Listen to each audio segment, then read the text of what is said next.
வணக்கம் கந்த சொந்தங்களே, எல்லாரும் எப்படி இருக்கீங்க? நம்ம கந்தசுவாமி இருக்கிறப்ப நமக்கு என்ன கவலை, அப்படிதானே? சரி, நம்ம 39வது வருடமான விசுவாவசு வருடத்தின் கடை மாதமான பங்குனி பல்குணான்னு சொல்லப்படும் இந்த 30 நாட்கள் பற்றிய சிந்தனையை இன்னைக்கு பிரதானமாக வைப்போம் வாங்க. நாலந்த வேதத்தின் பொருளோனே நான் என்று மார்த்தட்டும் பெருமாளே, நான் என்று மார்த்தட்டும் பெருமாளே. கந்தகுலத் தேவா, எங்கள் வர்க்க பரிபாலா, மலர்த்தால் வழுத்த கிருபை ஈவாய்.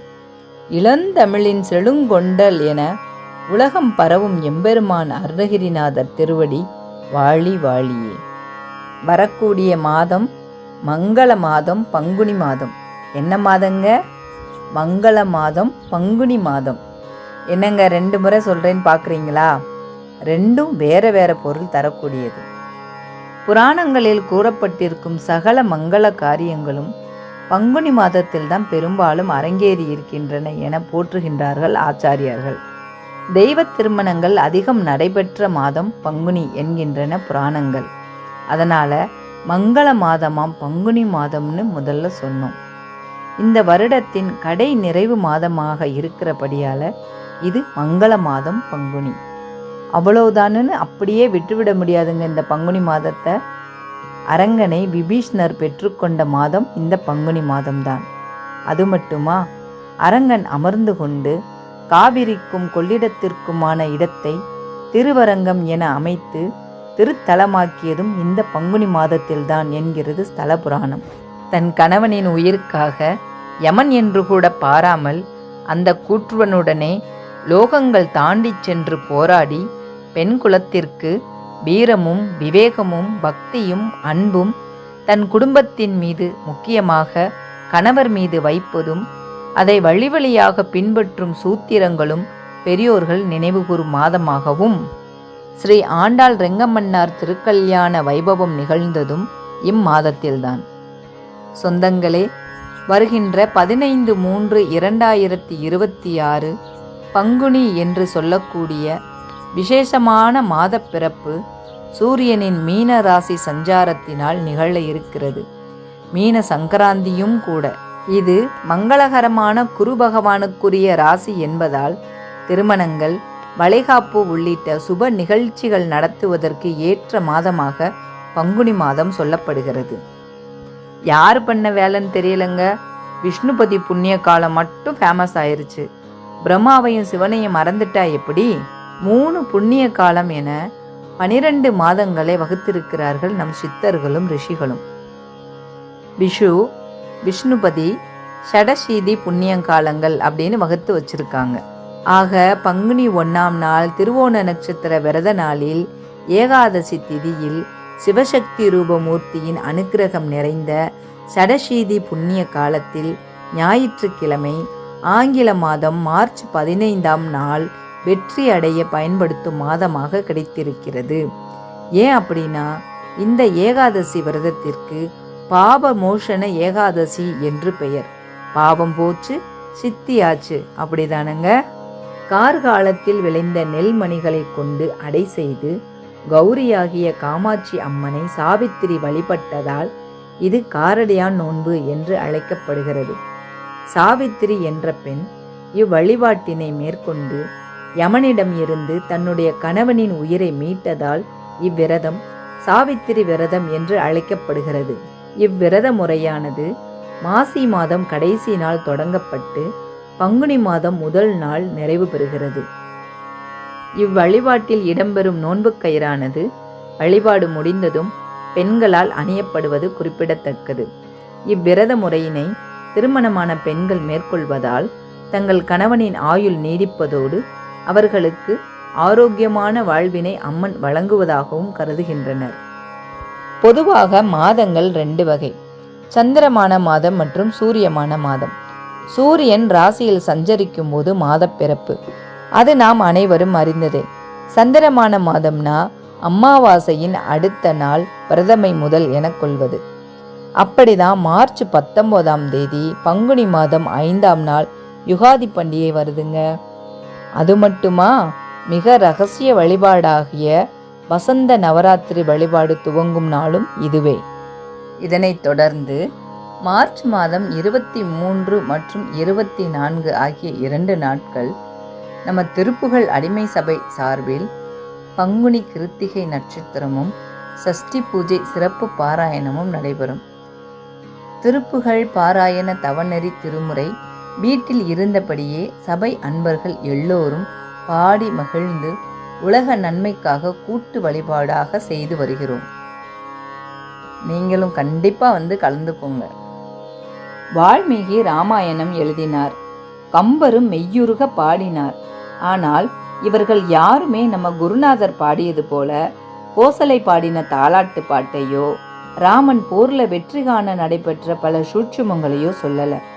ஆதித்ய ஹிருதயம் பத்தி, நம்ம சீதையம்மாவுக்கு ஏன் இப்படியெல்லாம் நிகழ்ந்தது, உண்மையில் ராவணனுக்கு 10 தலை இருந்ததா, அப்படின்னா எப்படி ராமன் ராவணனை போர்க்களத்தில் வெற்றி கொண்டான், சுக்ரீவன், ஜடாயு, அஞ்சனை பெற்ற சுந்தரன் பற்றியெல்லாம் இப்பொழுதும் நாம் நேரில் கண்டது போல் நம் கண்ணிற்கு காட்சிப்படுத்தும் சிறப்பு அருணகிரிநாதராலும் திருப்புகளாலும் மட்டுமே முடியும்.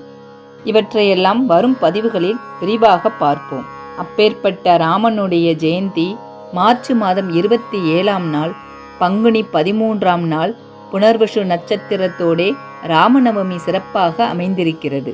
மார்ச் மாதம் 29ஆம் நாள் வளர்பிறை ஏகாதசி, காமதா ஏகாதசி விரதமும் அநேக தெய்வ திருமணங்கள் நடைபெறும் நாளாக பங்குனி மாதம் 18ஆம் நாள் ஏப்ரல் மாதம் 1ஆம் நாள் பங்குனி உத்திர திருநாளாக கொண்டாடப்படுகிறது.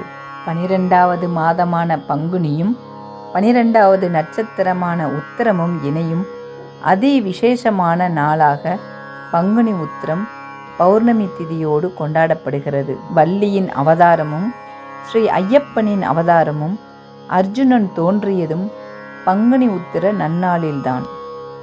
திருமாலின் புதல்விகளான அமிர்தவல்லியும் சுந்தரவல்லியும் தெய்வானை வள்ளியாக பிறவி எடுத்து முருகனை மணந்து கொண்ட நாளும் இந்த உத்திர நாள்தான். தசரத மைந்தர்களான ஸ்ரீராமன் சீத்தை, லக்ஷ்மணன் ஊர்மிளை, பரதன் மாண்டவி, சத்ருக்கனன் சுதகீர்த்தி ஆகியோரின் திருமணங்களும் பங்குனி உத்திர திருநாளன்றுதான் ஒரே மேடையில் மிதிலை மாநகரில் நடைபெற்றது. அழகுமிகு 27 கன்னியர்களை சந்திரன் தனது மனைவிகளாக ஏற்றுக்கொண்ட தினமும் இந்த உத்திர தினம்தான்.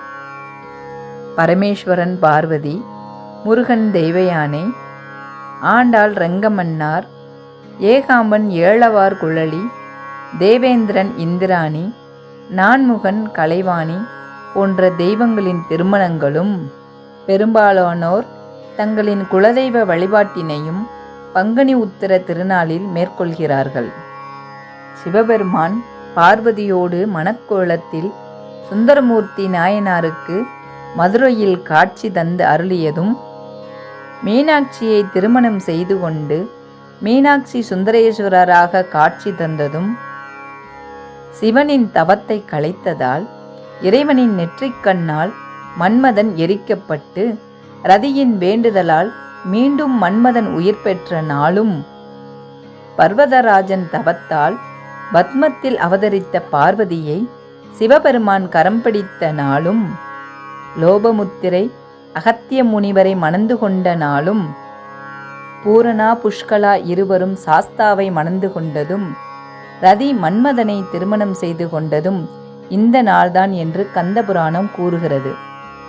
இவ்வாறு பல அதிவிசேஷ அனுக்கிரக திருநாளாக இந்த பங்குனி உத்திர திருநாள் கொண்டாடப்படுகிறது. பங்குனி மாதம் 24ஆம் நாள் வராக ஜெயந்தியும், பங்குனி மாதம் 28ஆம் நாள் திருவோண விரதமும், பங்குனி 30ஆம் நாள் தேய்பிறை ஏகாதசியும் காமிதா ஏகாதசியும் வரவுள்ளது. இந்த மாதத்தில் நாம் செய்கின்ற சின்ன சின்ன தானங்கள் கூட மிகுந்த பலன்களை தரும் என்றும், 1000 பசுக்களை தானம் செய்த புண்ணியத்தை தருகின்ற மாதம் இது என்றும் கூறுகிறார்கள். பங்குனி மாதத்தில் முறையே நாம் தெய்வ வழிபாடுகளை செய்து வந்தால் தடைகள் எல்லாம் நீங்கும், வெற்றி தேடி வரும் என்பது ஐதீகம். இறைவனுடைய கருணையால் நல்லபடியாக நிறைவாயிருச்சு இந்த ஆண்டு. சில துக்க துயர சம்பவங்கள் வந்திருந்தாலும் அவற்றையெல்லாம் தூளாக்கி பறக்கவிட்ட நம்ம குலதெய்வமும் முருகப்பெருமானும் அவர்களுடைய கருணையும் நமக்கு பக்கபலமாக இருந்து நம்மளை நல்லபடியாக வழி நடத்துச்சு. அவர்களுக்கு கோடான கோடி நன்றிகள். மனுஷனுக்கு சந்தோஷந்தானங்க எல்லாம், அதுக்கு தானே இந்த ஓட்டம் ஓடுறோம். புலம்பாமல் சந்தோஷமாக எல்லா விழாக்கள்லையும் கலந்துக்கிட்டு தெய்வத்தை புகழ்ந்து பாடி பரவி திருப்புகழ் கொடுத்த பெருவாழ்வை அனுபவித்து முருகப்பெருமான ஆராதனை செய்வோம். நன்றி, வணக்கம். திருச்சிற்றம்பலம்.